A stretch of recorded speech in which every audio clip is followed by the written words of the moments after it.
नमस्कार, जय श्री कृष्ण। मैं जया गुप्ता। इस वीडियो में मैं कार्तिक मास महात्म्य की 28वें दिन की कथा लेकर आई हूँ। इसके पहले मैंने सभी 27 अध्याय के वीडियोस मेरे चैनल पर बना रखे हैं। आप मेरे चैनल पर जाकर उन 27 दिन की सभी कथाओं के वीडियोस देख सकते हैं। मैं इस वीडियो के डिस्क्रिप्शन में भी उनके लिंक दे दूंगी, जहां से आप उन सभी वीडियोस को देख सकेंगे और कथा को श्रवण कर सकेंगे। आज मैं आपको कार्तिक मास महात्म्य के संबंध में एक महत्वपूर्ण जानकारी दे रही हूँ। कार्तिक मास महात्म्य की संपूर्ण कथा को 29 अध्याय में समाहित किया गया है और मैं आपको 29 अध्याय में ही संपूर्ण कार्तिक मास की कथा बताने वाली हूँ। कई जगहों पर आपको यह कथा 35 अध्याय में मिलती है, जहाँ पर इन्हीं अध्यायों को छोटा कर करके और कुछ अध्याय बड़े कर दिए गए हैं। पर मैं आपको 29 अध्याय वाले पैटर्न में इस कथा को पूरा बता रही हूँ। तो आज मेरा ये कार्तिक मास महात्म्य सीरीज का सेकंड लास्ट वीडियो है, कल लास्ट वीडियो रहेगा। आइए देखें 28वें दिन की कथा। ओम हेम हिम क्लीम चामुंडाय विच्चे, यह नरवाण मंत्र सबसे प्रशस्त मंत्र माना गया है। सभी कामनाएं इसी मंत्र से पूर्ण हो जाती है तथा माँ भगवती की कृपा और आशीर्वाद इसी से मिलता है। सौभाग्य प्राप्ति के लिए प्रतिदिन या प्रत्येक शुक्रवार को इस नवाक्षरी मंत्र का 108 बार जप करना चाहिए। आइए अब हम देखें कार्तिक मास महात्म्य की 28वें दिन की कथा। 28वें दिन की कथा में हम 28वें अध्याय का पाठ का श्रवण करेंगे। इसमें हम देखेंगे पूजा के कुछ नियम तथा बड़ पीपल की कथा के बारे में वृत्तांत। इसके पहले 27वें अध्याय में हमने देखा कि यमराज जी की आज्ञा से प्रेतपति धनेश्वर को 7 नरक दिखाते हैं। सबसे पहले वह तप्त वालुका नामक घोर नरक दिखाते हैं, फिर उसके बाद वह अंधतामिस्त्र नाम का नरक दिखाते हैं, उसके बाद क्रकच, उसके बाद अर्गलाख्य, उसके बाद कूट शालमली, उसके बाद गलवण और अंत में कुंभीपाक नाम का 7वां नरक दिखाते हैं। साथ ही वे बताते हैं कि प्रत्येक नरक के 6 प्रकार हैं। इस प्रकार 42 प्रकार के नरक हुए। साथ ही गीले और सूखे 2 प्रकार के पाप बताते हैं।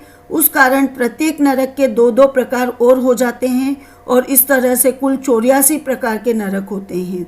इसके बाद वे धनेश्वर से कहते हैं कि किंतु तुम्हारा जो कार्तिक व्रत करने वाले पुरुषों के साथ हुआ, तुमने उनके साथ मिलकर स्नान किया, कथा सुनी, रात्रि जागरण किए, उनके पुण्य के प्रभाव से तुम्हारे सारे नरक दूर हो गए।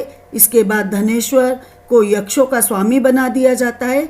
अब आगे का वृत्तांत हम 28वें अध्याय में देखते हैं। सूत जी बोले, वासुदेव भगवान अपनी अति प्यारी सत्यभामा को यह कथा सुनाकर सायंकाल की संध्या उपासना के लिए अपने राजभवन में चले गए। इस प्रकार मैंने ऐसा प्रभाव वाला, पापों को नष्ट करने वाला कार्तिक मास का महात्म्य तुम्हें बताया। यह भगवान विष्णु को प्रसन्न करने वाला, भक्ति मुक्ति देने वाला है। हरि जागरण, प्रातः स्नान, तुलसी पूजन, उद्यापन और दीपदान, ये ही कार्तिक मास के व्रत हैं। इस प्रकार इन 5 व्रतों वाला कार्तिक महात्म्य भक्ति और मुक्ति देने वाला है।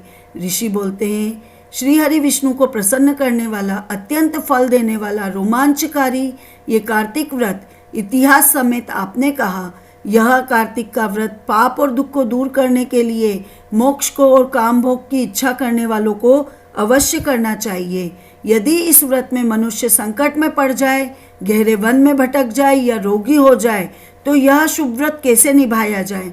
क्योंकि यह व्रत अत्यंत फल देने वाला है, इसलिए इसे बीच में त्यागा भी नहीं जा सकता। तब सूत जी बोलते हैं कि इस प्रकार किसी आपत्ति में दृढ़ संकल्प वाला पुरुष फंस जाए तो विष्णु अथवा शिव जी के मंदिर में जाकर जागरण करे। यदि वहाँ पे मंदिर नहीं हो तो वो किसी और देवता के स्थान पर जाकर वहाँ पर जागरण करे।